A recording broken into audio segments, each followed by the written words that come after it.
ليفا اول ما بيجي جنبه انا مزعله. بس يا ليفا منك من اللي انت بتعمله معايا ده ايه؟ في ايه؟ انا خايف لو يعض لانه بيعض بصراحه. ياض بس طيب. صباح الورد صباح الفل عليك يا ابن الكلب. الطاجن بتاعه بص هو فرحان ازاي. نحطه له في الطاجن بتاعه بس. تعالى يلا يلا كل كده يقدر ان هو ياكل. اتمنى كل الناس تدينا لايك على الفيديو، واللي ما اشتركش معانا في القناه اتمنى اشتراكك. القناه دي ان شاء الله باذن الله هتعجبك بعد كده.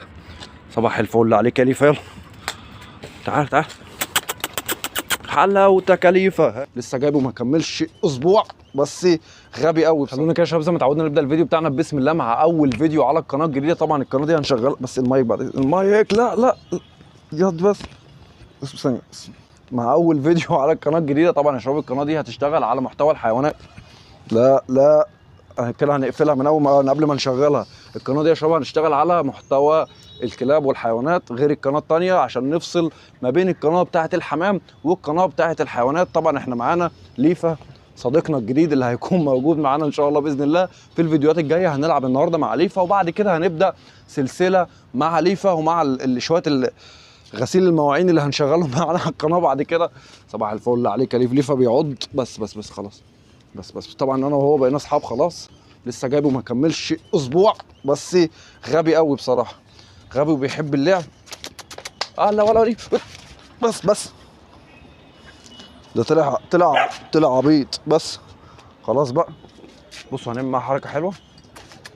نلعب بس المايك بس خلاص تعال بس.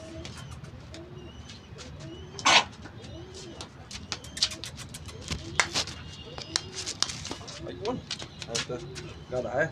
طيب خد الكوره انت موديها فين بعد اذنك؟ هو جاي يديها لي. يلا جاهز تجيبها لي وتيجي بسرعه ليفا. طبعا شاب بالي من امبارح عمال ادربه على الحركه ديت. يلا بسرعه تعال هات يلا بسرعه. طبعا عايز انزل بقى بيه الشارع بس المشكله ان انا سامع ان نوع الكلب ده اللي هو الهاسكي بياخد الكوره ويجري. يعني انا لو نزلت بيه الشارع ممكن يسيبني ويمشي. يتعود عليا بس شويه وادربه. هاتها ليف. ايه عرفت منها ولا ايه؟ جت في حته غلط ولا ليف.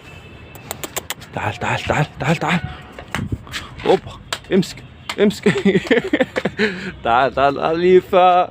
اكتبوا لنا يا شباب كده في التعليقات اسم ليفا حلو. اتمنى كل الناس تدينا لايك على الفيديو، واللي ما اشتركش معانا في القناه اتمنى اشتراكك. القناه دي ان شاء الله باذن الله هتعجبك بعد كده. صباح الفل عليك يا ليفا. يلا تعال حلاوتك يا ليفا. هات تاني. هات يا ليفا هات بقى خلاص. يلا تعال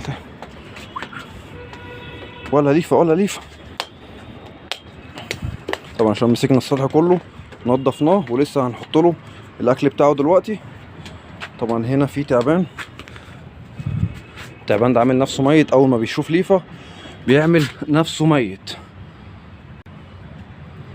ليفا اول ما بيجي جنبه انا مزعله. بس يا ليفا هاتوا ليفا هاتوا.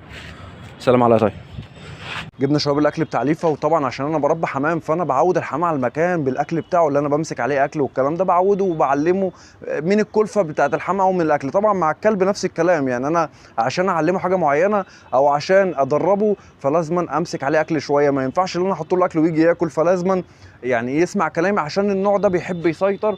لو انت ما سيطرتش عليه النوع ده هو اللي هيسيطر عليك.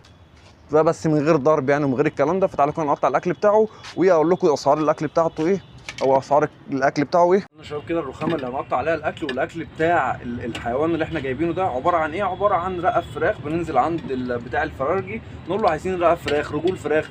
يعني ما ينفعش نجيب صدور والكلام ده عشان حرام. في ناس مش لاقيه الكلام ده. فاحنا بنجيب الحاجات دي ب 10 جنيه 15 جنيه كل يوم. على كده 5 جنيه على حسب. لو انت هتجيب رجول ممكن تجيبها ببلاش ب 5 جنيه رجول مثلا. وبتجيبها تسلقها وبتحطها للكلب.